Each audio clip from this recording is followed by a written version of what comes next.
Assalamualaikum warahmatullahi wabarakatuh. Selamat sejahtera dan salam YMS Merajuk Impian Mahasiswa.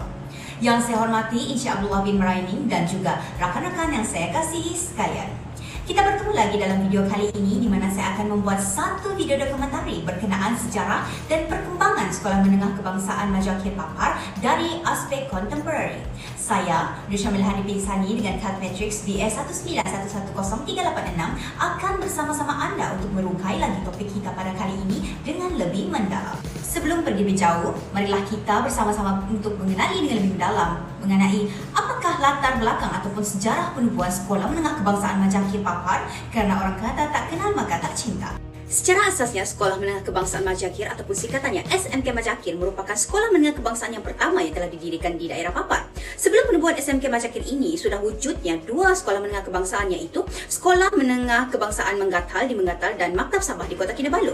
Jadi rasional yang membawa kepada penubuhan sekolah ini adalah untuk menyediakan ruang dan juga peluang kepada pembangunan sistem pendidikan di peringkat menengah, khususnya untuk orang-orang Melayu di Papar, tanpa mereka ini perlu berhijrah keluar daripada tempatan mereka. Pada awalnya, sekolah ini mulai ditubuhkan pada Januari 1962 dengan nama Government Junior Secondary School atau GJSS. Pada waktu itu, kapasiti pelajar adalah seramai 45 orang dan 2 tenaga pengajar sahaja.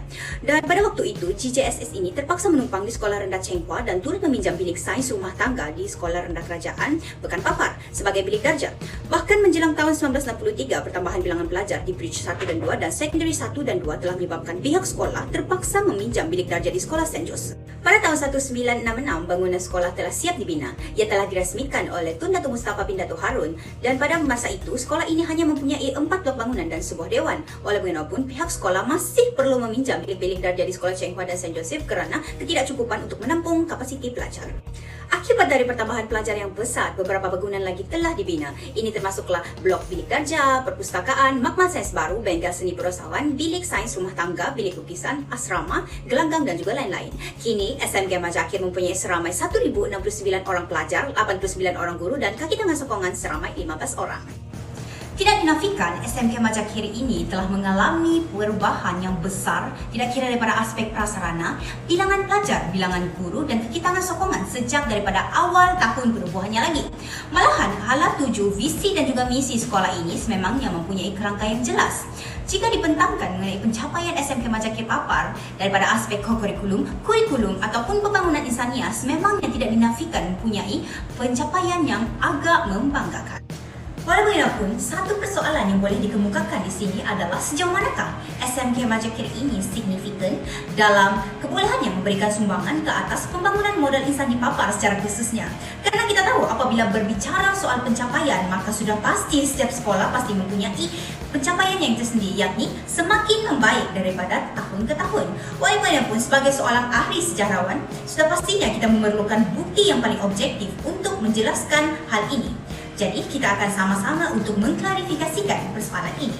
Sehubungan dengan itu, untuk menjawab persoalan ini dengan lebih mendalam, saya sendiri telah melakukan satu sesi temu bual bersama pengetua cemerlang SMK Majakir Papar, iaitu Encik Abdul Aziz bin Muhammad Zain, di mana beliau ini merupakan pengetua SMK Majakir yang ke-13.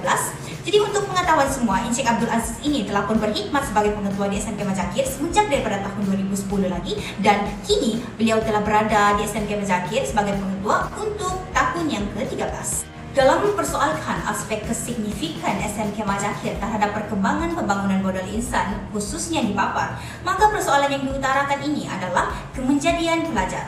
Dalam persoalan kemenjadian pelajar ini, secara khususnya kita akan membahaskan bukti kejayaan SMK Majakir Papar melahirkan golongan yang bukan saja berpendidikan, malahan berkerjaya dan berpengaruh dalam aspek perkhidmatan awam, swasta maupun bidang politik. Misalnya, alumni SMK Majakir yang berkhidmat di sektor perkhidmatan awam antaranya adalah Encik Abidin bin Majan yang bukan sahaja sebagai timbalan pengarah Jabatan Pendidikan Sabah kini, malah beliau ini merangkap mantan ketua pengarah Jabatan Kimia Persekutuan. Selain itu, terdapat juga Encik Arif Abdul Hamid yang kini merupakan pengarah Jabatan Museum Sabah. Dan terdapat juga Dato' Amirzan Muhammad Ali yang menjadi Setiausaha Sulit Kanan Ketua Menteri dan Dato' Nordin Siman selaku Setiausaha Tetap Kementerian di peringkat Negeri Sabah. Bukan itu saja, alumni SMK Majakir ini turut melahirkan individu-individu yang berkecimpung dalam bidang politik. Misalnya, Datuk Karim Bujang, Datuk Muhammad Al-Amin dan YB Hamid bin Zainal yang merupakan DUN N69 Pantai Manis yang terkini. Bahkan tidak hanya menjawat jawatan dalam sektor awam, alumni SMK Majakir ini juga berkecimpung dalam sektor swasta. Misalnya, Datuk Bustaman bin Awang Mamun yang merupakan CEO kepada Sedefiat Company dan juga Puan Junaida selaku setiausaha berjaya di bawah syarikat Tupperware. Tuntasnya berdasarkan kepada beberapa bukti-bukti kejayaan kemenjadian pelajar SMK Majakir yang telah saya sebutkan tadi, maka tidak berlebihan untuk mengatakan bahawa SMK Majakir ini sememangnya signifikan dalam membantu mengembangkan modal insan bukan sahaja di Pampar, malahan kepada negara.